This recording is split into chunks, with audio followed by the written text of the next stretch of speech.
It was 1 out of 1,000 times that I was disappointed when trying to make something good happen. I would wonder what I was doing wrong and I would try again. I convinced myself that over time our lives would be healed. I tolerated my father's flawed behavior because of everything that he had gone through. There were countless occasions when I repeated from a very young age, time after time, the same cycle of illusion, disappointment, trust, betrayal, attempt, frustration. Once I had told him angrily that I would not go to visit him again if he kept on drinking like he did. His answer was, "If you don't want to come to see me anymore, don't come. I will not change, nor will I stop drinking." His reply had destroyed me. He put me between a rock and a hard place because he gave me no choice. If I wanted to be with my dad, I had to live in that reality. And so I did, out of love. I wasn't yet aware of the hatred that his choice of alcohol over his children had begun to fester inside my heart. I just wanted him to be happy. I loved my dad greatly, and I felt so much compassion for him. I guess at some point I admired him so much, and he was a great source of inspiration in my life. I remember when I was a little girl, I would wake up when his alarm clock went off at dawn, and I would smell his perfume when he went into the bathroom before going to work. Surely I have had that kind of infatuation that girls have for their daddy. But over time it transformed into disappointment and later into resentment when I started to accept that he was the one who didn't want to change, who didn't want to be better. It's written in my diary. Maybe all that stuff I was doing for my dad was a way to make up for the guilt I felt about separating him from his unhappy family. Or maybe it was because I really loved him, or because I felt empathy for him, and my only wish was that he could, once and for all, live happily.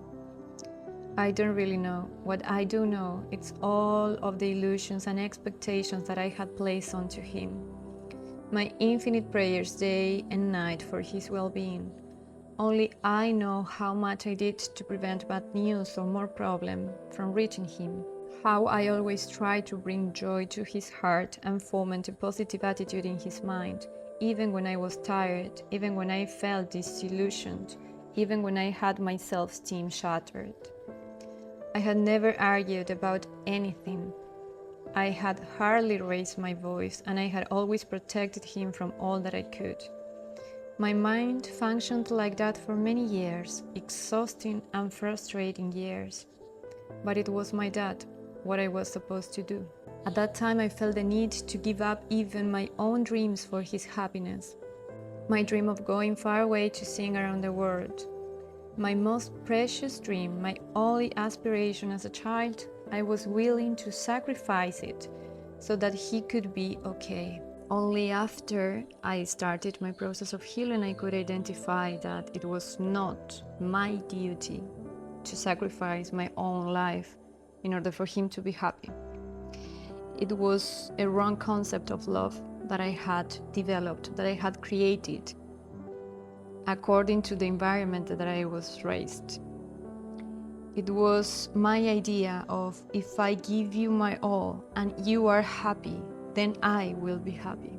It was after I had started family constellations that I could identify clearly that I had this unconscious debt with my father. I had decided energetically to take his burden, to take his sadness, to take his miserable life, because I believe myself strong enough in order to transform it and to make it better for him. It's only and only after the awakening and the healing conscious process that we are able to move energetically from these places that we were occupying without being aware. It may be hard, it may be sad, but the more I grow up, the more I understand that we all human beings go through that. It's part of life. Our spirit demands us to heal. there's no other way.